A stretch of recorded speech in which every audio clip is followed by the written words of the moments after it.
Bonjour à tous, rebonjour pour ceux qui étaient déjà là tout à l'heure. Merci d'être venus si nombreux. On est vraiment très heureux de vous avoir sur ce sujet qui, je pense, nous préoccupe tous. Donc, on va pouvoir commencer. Et d'abord, je voudrais remercier vraiment la mairie du 20e qui nous accueille dans cette belle salle. Je pense qu'on reviendra parce qu'on se dit qu'on est plutôt pas mal et qu'il y a de la place. Et je vais laisser la parole à Karine Duchauchois, qui est élue à la santé du 20e. Je vous remercie beaucoup. Je vais faire rapide. Ah oui, il faut se rapprocher. Karine Duchauchois, je suis adjointe à la santé mentale et à la PMI, et je suis accompagnée de Brian Baclot, qui est l'adjoint à la jeunesse dans l'arrondissement. Je remercie la mission métropolitaine de prévention des conduites à risque, donc parisienne, et de ce temps d'échange. Ça tombait très bien parce que cette demande, elle s'est croisée aussi avec une volonté de la mairie de travailler sur cette question, notamment des cigarettes électroniques, qui sont pour nous une problématique en fait, et c'est vrai que du coup c'est pas juste une problématique comme ça. Les chiffres, mais vous allez les voir tout au long de la matinée, disent un peu beaucoup, avec notamment ce que j'ai retenu en tout cas, c'était qu'au niveau du lycée par exemple, les chiffres étaient en augmentation, et ça correspond par exemple à maintenant presque un jeune sur deux qui a essayé une cigarette électronique. Donc voilà, les méfaits, effectivement, en matière de santé, il y a quelques études, hein, mais vous en parlez mieux que moi, mais qui disent effectivement qu'il peut y avoir des incidences sur la santé physique, notamment pulmonaire, mais on sait qu'il y a aussi des méfaits sur la santé mentale. Hein, moi qui suis en charge de ces questions, on sait le lien entre voilà, santé mentale et addiction et santé mentale. Et donc quand je dis addiction, c'est parce qu'en fait, voilà, les méfaits de la cigarette électronique, on peut aborder la question de l'addiction. Souvent, on dit alcool, cannabis, cigarettes, mais en fait, maintenant, on peut parler aussi, dans ce cadre-là, de cette nouvelle addiction qui a fait le jour. Et donc, voilà. Et puis, un autre méfait, puisqu'on sait que on y ajoute, pour certains jeunes, des substances qui peuvent avoir des conséquences assez graves en matière de santé. Voilà, donc du coup, effectivement, l'idée, c'est vous allez avoir des échanges avec des gens qui maîtrisent beaucoup mieux le sujet que moi. Hein. Moi, c'est un petit peu, voilà. Mais en tout cas, c'est de pouvoir échanger ce matin, avoir une connaissance commune en la matière, avoir des outils aussi en matière de prévention, parce qu'on sait que c'est compliqué avec les jeunes. C'est un âge adolescence, préadolescence, où en fait l'écoute vis-à-vis des adultes, c'est pas toujours le moment le plus favorable. Donc c'est comment on accompagne, puisque du coup, pour sortir de cet aspect, là, à mon avis, et j'en suis sûre, j'en suis convaincue, la prévention et la sensibilisation est prioritaire et doit être un axe prioritaire. C'est une des seules solutions qu'on a. Et on sait qu'en France, on est très mauvais en prévention. On n'investit pas dans la prévention, et je trouve ça dommage puisqu'on a des situations à risque ou de danger qu'on pourrait éviter. Donc voilà, je suis ravie.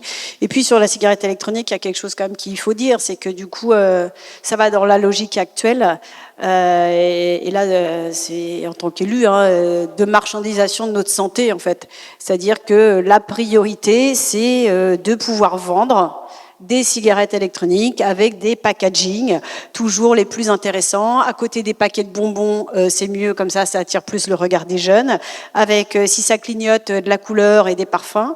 Et ça, c'est pour vendre en fait. Et donc on met en danger notre santé pour pouvoir se faire de l'argent. Donc on se fait de l'argent sur la santé des jeunes en fait. Et donc sur la santé des futurs adultes aussi. Enfin, il y a des adultes hein, qui aussi, mais on sait que cette période, elle est beaucoup plus à risque, notamment sur les addictions futures. Voilà, donc je vais m'arrêter là, mais en tout cas, je voulais vous remercier. Je suis ravie de pouvoir vous accueillir. Je sais que les échanges vont être très riches, et je vous souhaite une très bonne matinée.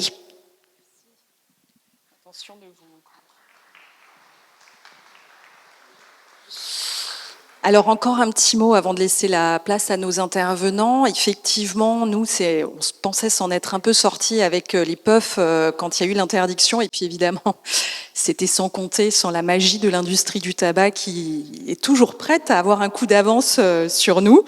Donc là, ça fait un petit moment que vous êtes nombreux. En fait, vraiment, c'est vous, professionnels du terrain, qui êtes là aujourd'hui, qui nous avez alertés à la mission métropolitaine de prévention des conduites à risque en nous disant, là, nous, il y a un petit sujet, il y a du pet de ton crâne, du spleen, on ne sait pas trop comment faire, c'est inodore, on voit qu'il y a un problème, ça commence de plus en plus jeune. Et effectivement, les chiffres de l'OFDT montrent que 56,9% des lycéens avaient déjà expérimenté la e-cigarette, et c'était en 2022. On est en 2026, on attendra de voir ce que ça donne aujourd'hui. Donc, les e-cigarettes sont là, les nouvelles puffs sont là, et puis Anne-Baptiste vous en touchera un mot, mais en plus, on a un vrai sujet sur le taux de nicotine à l'intérieur, ce qu'on est beaucoup à ignorer, et du coup, on se dit, bon, c'est mieux peut-être quand même que les cigarettes. Ben non, pas vraiment en fait.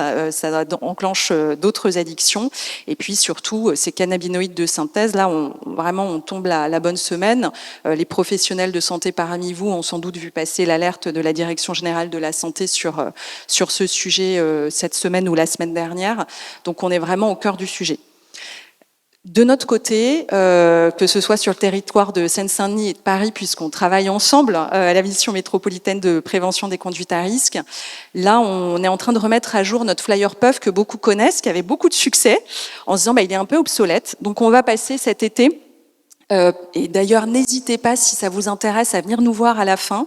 Pour ceux qui travaillent en direct avec des jeunes, notamment collégiens ou lycéens, testez le nouveau flyers qu'on est en train de faire, affiches, flyers, à destination des jeunes, pour le travailler avec eux, mais c'est aussi, vous vous en doutez bien, un prétexte pour pouvoir les tester, commencer à faire du débat avec eux sur ce qu'il y a à l'intérieur. On est aussi en train de travailler à un livret vraiment destiné aux professionnels de première ligne que vous êtes, qui travaillent auprès de la jeunesse, et on aimerait y inclure également à la fin des ateliers un peu clés en main pour pouvoir parler de ces sujets avec les jeunes, parce qu'il y a vraiment quelque chose à faire sur les leviers. Comment tu te fais un peu rouler dans la farine par l'industrie du tabac, alors que tu crois être libre et qu'ils te vantent que tu es indépendant et tu es devenu grand en fumant tes puffs. Ça, on aimerait aussi pouvoir le travailler avec vous. Donc pareil, si c'est des choses qui vous intéressent, on est très preneurs à la fin que vous veniez nous voir pour pouvoir nous laisser vos mails, nous dire où vous travaillez et qu'on puisse voir ensemble. Vous êtes là, il y a 35% des personnes qui viennent quand même de Seine-Saint-Denis parmi les inscrits. Et je tiens à les remercier par cette chaleur d'avoir bravé vraiment les transports et la chaleur ambiante. On a aussi des personnes qui viennent de toute l'Île-de-France là ce matin. C'est dire à quel point le sujet est prégnant pour nous tous. Donc vraiment, on va prendre le temps à la fin. N'hésitez pas, il n'y a pas de sujet tabou. J'allais dire, on est entre nous. On est nombreux, mais quand même, on est entre professionnels. Poussez-nous vos idées, dites-nous vos besoins pour qu'on puisse réfléchir ensemble comment sur nos deux territoires à minima et en travaillant avec les autres, on arrive un peu à enrayer ce phénomène et en tout cas à avancer sur la prévention sur ce sujet. Voilà, je laisse la parole à nos intervenants. Alors en excusant quand même Marion Catelin qui devait intervenir pour Contre-Feu sur le marketing du tabac. Contre-Feu, c'est un consortium d'associations qui travaille normalement, qui avait commencé sur le tabac vraiment et la cigarette, pour pouvoir en fait contrer le marketing et démontrer les stratégies marketing du tabac. Évidemment, là, maintenant, ils travaillent aussi sur ce sujet-là, puisque en fait, l'industrie du tabac a pu surfer sur le fait qu'on se soit dit, la vape, c'est un outil de sevrage, et c'est vrai. C'est un bon outil de sevrage à l'origine, mais c'est devenu autre chose, évidemment, on n'est pas dupe, et c'est bien toute l'ambiguïté et la complication qu'on a avec ce sujet-là. Donc elle a un gros souci de santé là, donc elle s'excuse, elle ne pourra pas être avec nous, mais on verra comment on pourra vous retransmettre ce qu'elle voulait vous dire ce matin par un autre biais pour la suite. Donc je laisse la place à Anne-Baptiste du CIPA et Franck Moulus d'Addiction France. Ce qu'on se dit, c'est qu'on va peut-être enchaîner les présentations comme vous êtes tous les deux. Et après, comme ça, on a un vrai grand temps de discussion avec tout le monde.